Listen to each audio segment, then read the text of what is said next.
താരപ്പകിട്ടിലേക്ക് സ്വാഗതം. സിംഗർ ബിജു നാരായണനാണ് ഇന്ന് താരപ്പകിട്ടിൽ വിശേഷങ്ങളുമായി എത്തുന്നത്. ബിജു,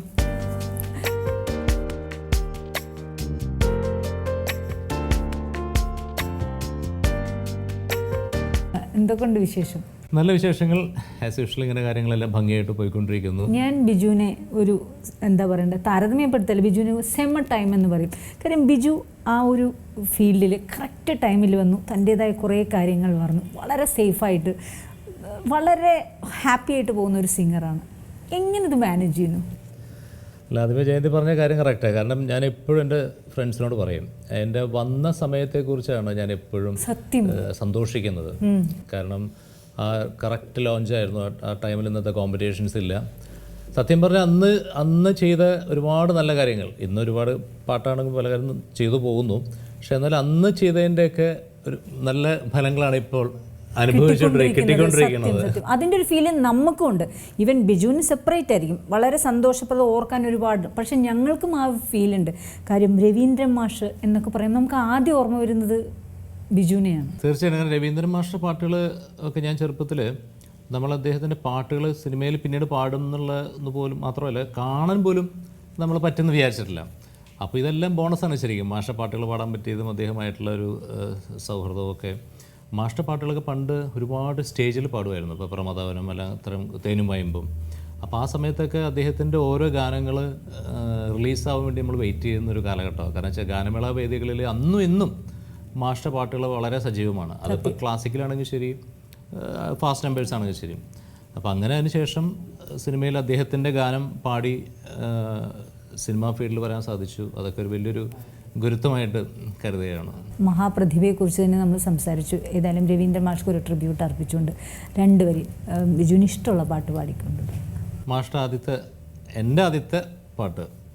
10 വെളുപ്പിന് മുറ്റത്ത് നിൽക്കണ കസ്തൂരി മുല്ലയ്ക്ക് കാതുകുത്ത്, എൻ്റെ കസ്തൂരി മുല്ലയ്ക്ക് കാതുകുത്ത്. 10 വെളുപ്പിന് മുറ്റത്ത് നിൽക്കണ കസ്തൂരി മുല്ലയ്ക്ക് കാതുകുത്ത്, എൻ്റെ കസ്തൂരി മുല്ലയ്ക്ക് കാതുകുത്ത്. എത്ര പാട്ടുകളല്ലേ. നേരത്തെ ബിജു പറഞ്ഞു, ഞാൻ കുട്ടിക്കാലത്ത് തൊട്ട് ഒരിക്കലും ഇങ്ങനെ പാടുമെന്ന് വിചാരിച്ചിട്ടില്ല. പക്ഷെ ചേച്ചി പാടും, ഉമ്മ ചേച്ചിയില്ലേ. അപ്പം ചേച്ചിയുടെ കൂടെ പാട്ട് പഠിക്കാൻ പോയി, അങ്ങനെയാണ് ഒരു. ഞാൻ ഉമ്മച്ചേച്ചി ആക്ച്വലി ഞങ്ങൾ 4 പേരാണ്. ഉമ്മച്ചേച്ചി, മിനി, രഘുചേട്ടൻ, ഞാൻ ഏറ്റവും ഇളയത്.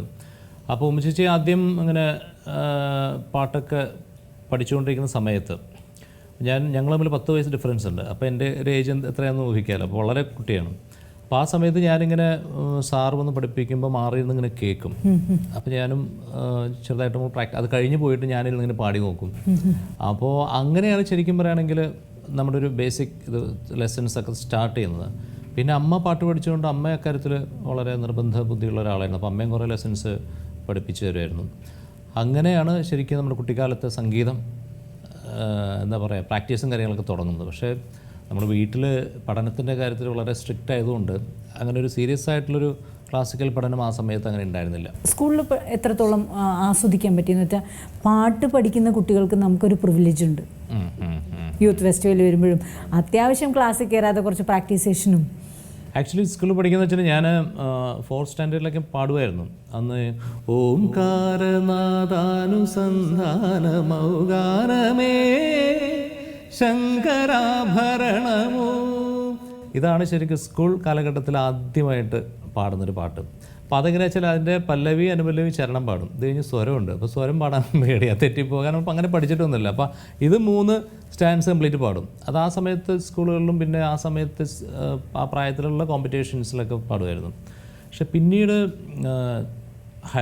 UP കയറിയ ശേഷം കോമ്പറ്റീഷനൊന്നും പങ്കെടുത്തിരുന്നില്ല. പിന്നെ ഹൈസ്കൂളിൽ കയറിയ ശേഷം എൻ്റെ ഒപ്പം സ്കൂളിൽ പഠിച്ച ഒരു ഡിനു ആൻ്റണി എന്ന് പറഞ്ഞൊരു സുഹൃത്ത്. അപ്പോൾ ആ UP സമയത്തൊക്കെ അവനാണ് എല്ലാ മത്സരത്തിനും പ്രൈസ് കിട്ടുന്നത്. ഞാൻ പേടിച്ചിട്ട് മത്സരിക്കാനേ പോകാറില്ല. എന്നിട്ട് ഇവൻ നിർബന്ധിച്ചിട്ടാണ് ഹൈസ്കൂളിൽ വെച്ചിട്ട് ഞാൻ ആദ്യമായിട്ട് പാർട്ടിസിപ്പേറ്റ് ചെയ്യുന്നത് സ്കൂളിൽ. പക്ഷേ ആ പ്രാവശ്യം സ്കൂളിൽ ഫസ്റ്റ് പ്രൈസ് കിട്ടുകയും അത് കഴിഞ്ഞ് എറണാകുളം ഡിസ്ട്രിക്ട് ലെവലിൽ പോയിട്ട് അവിടെയും ലളിതാനത്തിന് 1ാം സമ്മാനം കിട്ടുകയും സ്റ്റേറ്റ് ലെവലിൽ, അന്ന് തൃശ്ശൂരായിരുന്നു, സ്റ്റേറ്റ് ലെവലിൽ പോയിട്ട് അവിടെ പ്രൈസ് കിട്ടിയില്ല, പക്ഷേ A ഗ്രേഡ് കിട്ടി. അതാണ് ശരിക്കും പറയുകയാണെങ്കിൽ നമുക്ക് ഈ സമ്മാനം കിട്ടുക എന്ന് പറയുന്നത് എല്ലാം സംബന്ധിച്ച് നമുക്കൊരു കോൺഫിഡൻസും കൂടി തരുന്ന വലിയൊരു അംഗീകാരം. പിന്നെ നമ്മൾ പാടുന്നത് ശരിയാവുന്നുണ്ട്, അല്ലെങ്കിൽ ഇനി വേണമെങ്കിൽ പാടിയാലും മുമ്പോട്ട് പോകാൻ പറ്റുന്നുള്ള അത് വലിയൊരു സംഭവമാണ്. ഈ സമ്മാനത്തിനുള്ളൊരു ഗുണം അതാണ്. അപ്പോൾ അത് A ഗ്രേഡ് കിട്ടി. അപ്പോൾ അത് കഴിഞ്ഞ ശേഷമാണ് പിന്നെ ശരിക്കും കോമ്പറ്റീഷനൊക്കെ സീരിയസ് ആയിട്ട് നല്ല ബന്ധമാണ്. ഡിനുവായിട്ട് നല്ല ബന്ധമാണ്. ഇപ്പോഴും ഇടയ്ക്കിടയ്ക്ക് വിളിക്കാറുണ്ട്, വീട്ടിലും വരാറുണ്ട്. അപ്പോൾ ഡിനുവിന് ഇക്കാര്യം അറിയാം. ഞാൻ ഈ പല ഇന്റർവ്യൂകളിൽ കാര്യം പറഞ്ഞിട്ടുണ്ട്. കേട്ടിട്ട് അതെ ഡിനു അല്ല ഡിനുവിനുള്ള നന്ദി എപ്പോഴും ഞാൻ പറയാറുണ്ട്. അങ്ങനെയാണ് സ്കൂൾ തലത്തിൽ കിട്ടുന്നത്. പിന്നീട് 3 വർഷം മത്സരിച്ച് പ്രൈസ് കിട്ടിയിരുന്നു. പിന്നീട് കോളേജിൽ എറണാകുളം മഹാരാജാസ് കോളേജിൽ ചേർന്ന ശേഷം കോളേജിൽ പാടാനേ സമയം കിട്ടിയില്ല. അങ്ങനെയല്ല, കോളേജിൽ അതുകൊണ്ടാണ് ഞാൻ നേരത്തെ അങ്ങ് പറഞ്ഞത്. അല്ല മറ്റു വേറെ കണ്ട മറ്റേ ഞാനൊരു ബോയ്സ് സ്കൂളിലാണ് പഠിച്ചത്. കാരണം UP to ഹൈസ്കൂൾ എന്ന് പറയുകയാണെങ്കിൽ ആ ഒരു 6 years ബോയ്സ് സ്കൂളായിരുന്നു. അത് കഴിഞ്ഞ് പിന്നെ കോളേജ് എന്ന് പറയുമ്പോഴത്തേക്കും എൻ്റെ ഡിഫറെൻറ്റ് ഒരു എന്താ പറയുക മിക്സ്ഡാണ്. പിന്നെ മഹാരാജാസ്, എറണാകുളം മഹാരാജാസ് എന്ന് പറഞ്ഞാൽ പിന്നെ പറയേണ്ട കാര്യമില്ല. സത്യം പറഞ്ഞാൽ മഹാരാജാസ് കോളേജിൽ പഠിക്കാൻ സാധിച്ചതും എൻ്റെ ഒരു ഭാഗ്യമായിട്ട് കരുതുകയാണ്. കാരണം നമുക്ക് ആ കോളേജിലുള്ള ഏറ്റവും വലിയ ഗുണമെന്ന് വെച്ചാൽ കലാപരമായിട്ട് കഴിവുള്ള ആരും ആയിക്കോട്ടെ, ആണായാലും പെണ്ണായാലും ഡാൻസ് ആയാലും പാട്ടായാലും ഒരുപാട് വളക്കൂറുള്ള ഒരു മണ്ണെന്നൊക്കെ പറയില്ല എന്നുള്ള ക്യാമ്പസാണ് ശരിക്കും മഹാരാജാസ് കലാലയം. അതവിടെ പഠിച്ചിട്ടുള്ളവർക്ക് എൻ്റെ വില അറിയുള്ളൂ. അപ്പോൾ ആ സമയത്ത് ഒരുപാട് പേര് പിന്നീട് കലാകാരന്മാരായിട്ട് പുറത്തു വന്നിട്ടുണ്ട്. ഞാൻ ആ പഠിച്ച സമയത്ത് എൻ്റെ 2 വർഷം സീനിയറായിരുന്നു ദിലീപ് നിന്ന് അത്ര ആക്റ്റീവ് ആയിരുന്നില്ല. പിന്നെ എന്താ പറയുക, ഒരുപാട് അൻവർ റഷീദ് ഒത്തിരി ജൂനിയറായിരുന്നു, അമൽ നീരദ്, പിന്നെ ടിനി ടോം, നമ്മുടെ സലീം കുമാർ, അങ്ങനെ ഒരുപാട് പേര് ആ സമയത്തുണ്ടായിരുന്നു. പിന്നെ ഒരുപാട് കലാകാരന്മാരെ തന്നിട്ടുണ്ട്. അതിനുശേഷം അവിടെ വെച്ചാണ് എനിക്ക് യൂണിവേഴ്സിറ്റി പ്രൈസ് കിട്ടുന്നത്. അത് 2nd പ്രൈസായിരുന്നു. ഡിഗ്രിക്ക് പഠിക്കുമ്പോഴാണ് ഫസ്റ്റ് പ്രൈസ് കിട്ടുന്നത്. ഈ ഫസ്റ്റ് പ്രൈസാണ് ശരിക്കും ഒരു പ്രൊഫഷണൽ ലെവലിലോട്ട്, സംഗീതത്തിൽ പ്രൊഫഷണൽ ലെവലിലോട്ട് വരുവാൻ കഴിയുക. അതിൻ്റെ ഒരു ടേണിംഗ് പോയിൻ്റ് എന്ന് പറയുകയാണെങ്കിൽ ഈ ഡിഗ്രിക്ക് പഠിക്കുമ്പോൾ കിട്ടിയ പ്രൈസാണ്. കാരണം അതിനുശേഷം പിന്നീട് പക്ഷെ അപ്പോഴത്തേക്കും ഞാൻ കാസറ്റുകളൊക്കെ പാടുമായിരുന്നു, കോറസുകളൊക്കെ പാടുമായിരുന്നു. പിന്നെ 1-2 പാട്ടും ട്രാക്ക് പാടും. അങ്ങനെ ട്രാക്ക് പാടി പിന്നെ ഒരു കാസറ്റ് ഫുൾ ട്രാക്ക് പാടുന്നൊരവസ്ഥ വന്നു. അങ്ങനെ വരുമ്പോഴത്തേക്കും 1-2 പാട്ട് സ്ട്രെയിറ്റ് പാടാൻ കിട്ടും. പണ്ട് രാഘവ മാസ്റ്റർ ഒരു വർക്ക് ഇതുപോലെ 10 പാട്ട് ട്രാക്ക് പാടിക്കഴിഞ്ഞപ്പോഴത്തേക്കും മാഷ് നോട്ട് ചെയ്തു. പക്ഷെ അന്ന് സ്ട്രെയിറ്റ് പാടാൻ കിട്ടിയില്ല. പക്ഷെ പിന്നീട് മാഷ് നാടകം ചെയ്യണ സമയത്ത് ഇങ്ങനൊരു പയ്യൻ അവിടെ ഉണ്ട്, നമ്മുടെ ആലാബ് സ്റ്റുഡിയോൻ്റെ അടുത്ത് ഒരു പയ്യൻ ഉണ്ട്, അവനെ വിളിക്കാൻ പറഞ്ഞിട്ട് അങ്ങനെയാണ് മാഷുടെ ആദ്യമായിട്ടൊരു നാടകം പാടുന്നത്. പിന്നീട് ഒരുപാട് കാസറ്റുകളും ഒരുപാട് വർക്കുകൾ രാഘവ മാസ്റ്റർ പാടിയിട്ടുണ്ട്. ഏറ്റവും കൂടുതൽ കാസറ്റ് വർക്ക് ചെയ്തിട്ടുണ്ട് ബിജു. അതൊരു വലിയ ഒരുപാട് വർക്കുകൾ CDs ഇപ്പോഴും ചെയ്തുകൊണ്ടിരിക്കുന്നു. പക്ഷേ എനിക്ക് തോന്നുന്നു അന്ന് പറയുമ്പോൾ കുറേ കൂടി അന്ന് കാസറ്റാണ്, CD അല്ല. അന്ന് ഒരുപാട് കാസറ്റിൽ ഇറങ്ങുന്ന സമയം.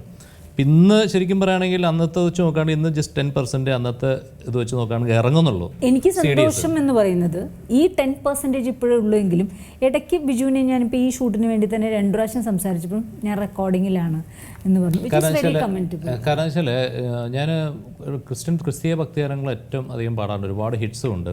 സത്യം പറഞ്ഞാൽ ഇപ്പോഴത്തെ ഒരു അവസ്ഥ എന്ന് പറയുന്നത് മാർക്കറ്റിൽ കഴിഞ്ഞൊരു 4-5 വർഷമായിട്ട് ക്രിസ്തീയ ഭക്തിഗാനങ്ങളാണ് ഏറ്റവും കൂടുതൽ കാസറ്റുകളിൽ CDs ഇറങ്ങുന്നത്. അപ്പോൾ അതൊരുപാട് വർക്കുകൾ ഉണ്ടാവും. എങ്ങനെ വന്നാലും നമ്മളൊരു മാസം ഒരു 10-12 വർക്കോളം എന്തായാലും അതായിട്ടുണ്ട്. അപ്പോൾ അതിൻ്റെ ഒരു തിരക്ക് എപ്പോഴും ഉണ്ടാവും. പക്ഷെ അന്ന് ഇങ്ങനെയല്ല. അന്ന് ഒരു ദിവസമൊക്കെ 4 വർക്ക് പാടിയിരുന്ന സമയം. അന്നിപ്പോൾ രാവിലെ വീട്ടിൽ നിന്ന് ഒരു 8 മണിക്ക് ഇറങ്ങിക്കഴിഞ്ഞാൽ പിന്നെ രാത്രി ചിലപ്പോൾ 12 മണി, ചിലപ്പോൾ 10 മണി. എനിക്ക് ഒരിക്കലും ഓർമ്മയുണ്ട്, അതായത് രാവിലെ 8:30 തൊട്ട് രാത്രി ഒരു 9:30 വരെ ഒരു സ്റ്റുഡിയോ പാടുകയാണ്. പാടിക്കഴിഞ്ഞാൽ അത് കലവൂർ ബാലൻ മാസ്റ്റർ എന്നിട്ട് നമ്മുടെ മരിച്ചുപോയ കണ്ണൻ്റെ ആകാശൻ പാടിക്കഴിഞ്ഞിട്ട് രാത്രി അതിനുശേഷം 10 മണി മുതൽ അർജുന മാസ്റ്ററുടെ അവർക്ക് അന്ന് തന്നെ എടുക്കണം. കാരണം ദൂരദർശൻ്റെ റെക്കോർഡിങ് ഓഡിയോ റെക്കോർഡിംഗ് ആണ്.